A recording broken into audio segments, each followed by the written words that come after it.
We were expecting a week of diplomacy in Europe, and that's exactly what we are getting. Honestly, it's becoming hard to keep track. Bilaterals, trilaterals, it's all happening in Europe. And the hardest to track is the French president. You blink and Emmanuel Macron has flown to another city. That's how fast he's moving. Yesterday he was here in Kiev. After meeting President Volodymyr Zelensky, he flew to Berlin. He was joined by 2 European leaders there, German Chancellor Olaf Scholz and Polish President Andrzej Duda. There is historical context here in this meeting. Germany, France and Poland, 3 countries that were front and center during World War II.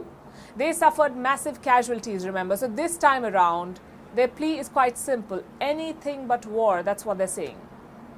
Et nous allons continuer d'agir dans les semaines qui viennent, avec des objectifs simples. Le premier, ça a été dit, éviter la guerre. La paix et la stabilité du continent européen sont notre trésor.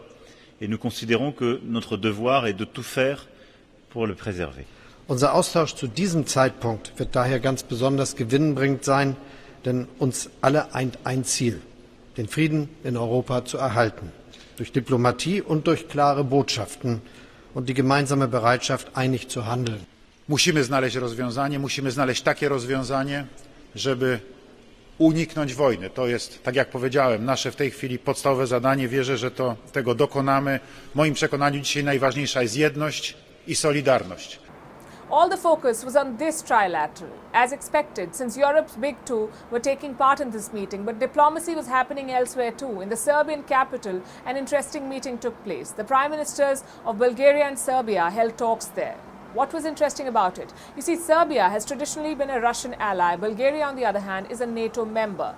Both leaders did call for de-escalation, but their language was very different. Bulgaria said Russia must follow international rules. Serbia, on the other hand, was not so explicit. Their prime minister said the region does not need instability. It's as diplomatic as it gets.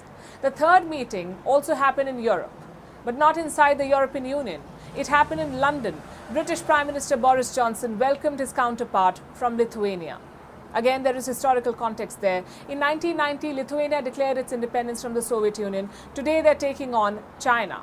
Handling bullies is something of a Lithuanian speciality, you could say. In London, both the prime ministers reaffirmed their commitments to NATO.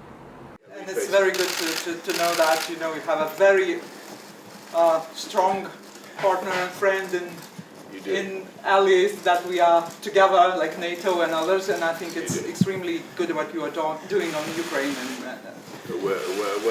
We're shoulder to shoulder with you and all our NATO allies, and we want to make clear that we support you when it comes to the immigration issues in Belarus and all the questions that we're now facing. What Boris Johnson raised is a very big worry for Ukraine's neighbors. Instability. War breaks out, neighbors are going to suffer. It's a given. I'm talking about refugees, broken supply lines, and not to mention a spillover. So Ukraine's neighbors are tracking this conflict very closely, and every neighbor has a different response to it. Slovakia, for instance, is divided.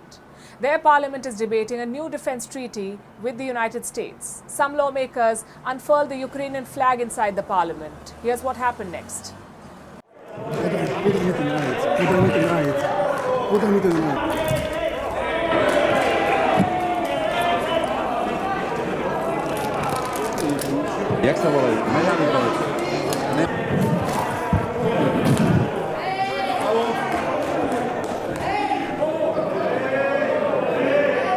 Pán poslanec Medvecký, pán poslanec Krupa, vykazujem vás zo sály. Outside the parliament, there were demonstrations. Some people were carrying the Russian flag. They shouted slogans like "Stop USA Army" and "Yankee Go Home." So clearly not eager about the West. If you move north to the Baltic states, the sentiment is quite different. Countries like Latvia, Lithuania and Estonia, they share borders with either Russia or Belarus. So Baltic states are eager for Western aid. They want European countries to send more military assistance.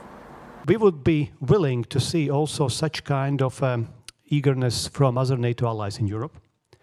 And I think there are certain things what we would like to see also where some of our larger and stronger European allies could follow, for instance, example of United States.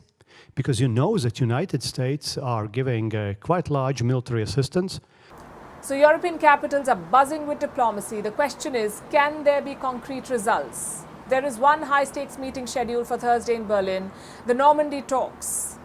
Now here's a short background. The Normandy talks involve 4 nations, Ukraine, Germany, Russia and France, and they focus on the insurgency in eastern Ukraine.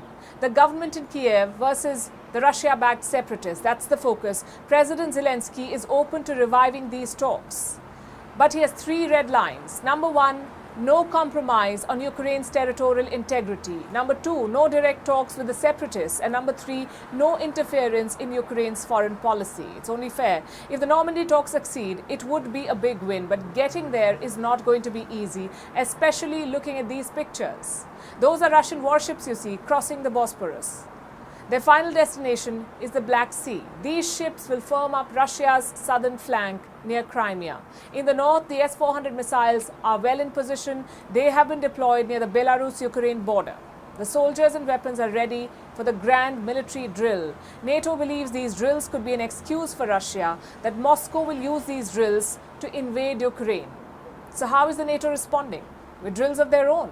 The NATO is staging military exercises in Estonia. On Tuesday, British soldiers also joined this exercise. The next 10 days could be crucial here in Ukraine. The joint drills will be happening in Belarus. The Normandy talks may be finalized. Plus, the dreaded Russian winter will start easing off.